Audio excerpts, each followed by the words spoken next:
What's going on, guys? Welcome back, or I guess it would really be welcome back for me. It's been a minute since I posted a video. Like I said, just been working through some things. Needed a little bit of time off from videoing and more so editing than anything. But what we're gonna do today, I'm gonna get the car out, take the car out to the drag strip and do quarter-mile runs here. I've run the car quarter-mile already. The car didn't exactly perform bad, but it didn't perform the way that it should have. First time I went down, I actually didn't even run the full quarter-mile.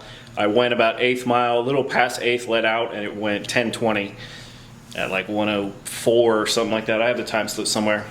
Then I went again last week.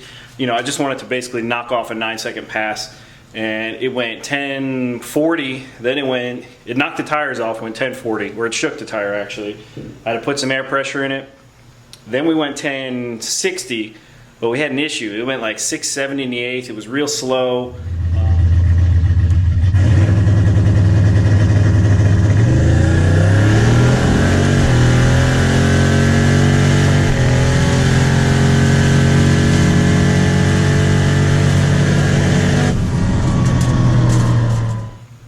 Come to find out, it had a rocker arm that broke off, broken lifter, and so I replaced all that stuff, got it back together. Here's the lifter right here. You can see that spring hanging out of it, and it's kind of mashed up. This is actually a Comp Cams lifter, and what I did was I had a set of the Ford Performance lifters sitting around, and I just threw those in, or threw one of them in. So we got 15 Comp Cams lifters and one Ford Performance lifter. I also reused the head gasket. It's an MLS head gasket. I sprayed some of that copper spray on it, threw it back on, reused all the same stuff. So I already, took it down the road, built boost. Everything seemed fine. So I guess we'll find out if my reused head gasket, reused head bolts, reused lifter can actually get out there and go 9s.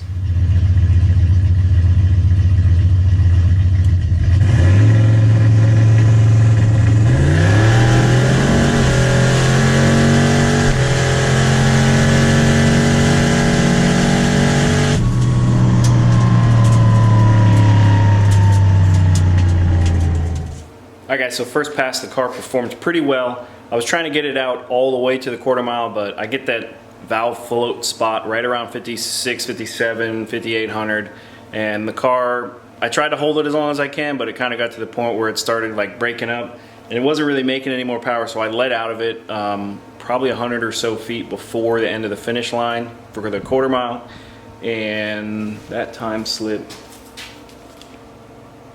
is right here. Only a 150 to the 60 foot. It shook the tire, and we'll show you on the data here in a little bit. 413 half track, 633 in the 1/8 at 111. And like I said, I had that ramp kind of soft because of how, the 60 foot really, we're usually cutting lower 140s, so we lost a 1/10 there. And like I said, I drove through it when the tire shook, but that cut us some time. That took some time off right there, and you can see that in the data. But so 111 in the 1/8.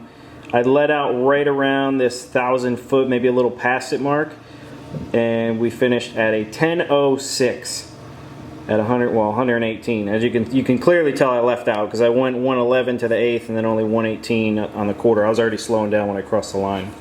So right here, where my basically right here, you can see where it pretty much shook the tire pretty hard. We came up, 5,600, and then it kind of, the tire was shaking and it was basically trying to grab the track. I went ahead and just shifted it right away, drove through it and shifted. I didn't lift at all. I just kind of drove through it, shifted, and then we ran it out. It was this another 5,600, and then you can see up here, right when the line starts kind of getting wavy, this is where that valve float issue I have is. And it carried it out to about 5,800, but I just need to get a set of springs and stop being lazy. On this run, what was I making boost wise? About 11 pounds. So the car is clearly a 9-second quarter-mile car as it sits. I just need to get those springs and I could run it out, to at least 6,000. If I can get this thing to 6,000 RPM, one, that'll pick us up power. I know it'll pick us up power to the 1/8 mile, even more so, and then additionally power out the back for the quarter-mile.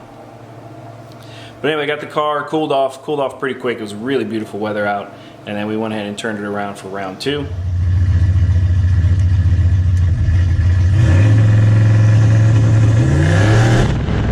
So for this second pass, I heard a clunking sound in the rear when I was driving up there, and it kind of like clunked 2 or 3 times, and then I like thought about it, and then it kind of went away, and I was like, all right, well, I'll just, I'll roll with it. And then as I was turning to come up to the do the burnout, it started clunking again, and I was like, man, what is that noise? But I figured, you know what? I'll let go of the button, take off. If I hear something, I'll just get out of it. So I got the data for that one. That one, the car basically did the same thing. I put up, since the tire shook on the first one, I softened the ramp a little bit more, and then I added a pound of tire pressure into the rears, and figured like that usually takes care of the tire shake, and it shook the tire again right off the hit. Right around here is where we had a little bit of tire shake. And then I shifted, but I heard some clunking right around here, so I basically let out of it. But right here, I turned the ramp up on the back end. I lowered the ramp on the of the boost for the launch, but then I turned it up a little bit towards the back end, and the fuel pressure started dying off, so I let out of it anyway because of that. Fuel pressure went down from 68 all the way down to 53, and you can kind of see that red line is the fuel pressure. So injector duty cycles, a blue line, duty cycles going up, fuel pressure is going down, we're at a fuel pump. So, I mean, it's good I let out of it anyway. Again, basically identical 60 foot, 150, and then, I let out right before the 330, so, the rest of it doesn't really count. And then I coasted through at a whopping 18 miles an hour at the 8th mile. So this was the culprit, what I think, for that noise right here.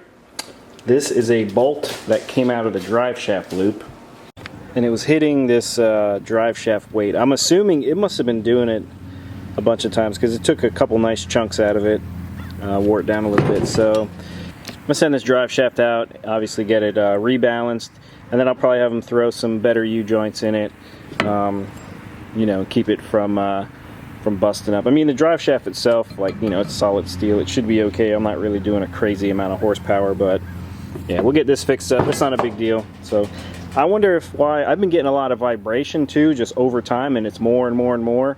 And it always felt like it was right around the transmission area. So I wonder if that's actually what the reason is. So, all right, guys. Well, that's gonna be it for this video. We'll get the car fixed up. It's just a drive shaft. We've already got the drive shaft loop bolts back in and tightened up.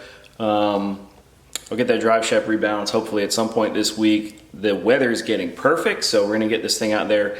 I am also ordering a set of valve springs, so we'll get the valve springs on it. We should pick up all around after that. So the last thing I really need to do for this setup to really continually enjoy it is a new fuel pump. So then I can basically just consistently go in the 5s. But in the meantime, we'll have stuff on this. And then additionally, I grabbed, I don't know if I said this yet, that's a 5, or it's actually a 4.8 LS, not for this.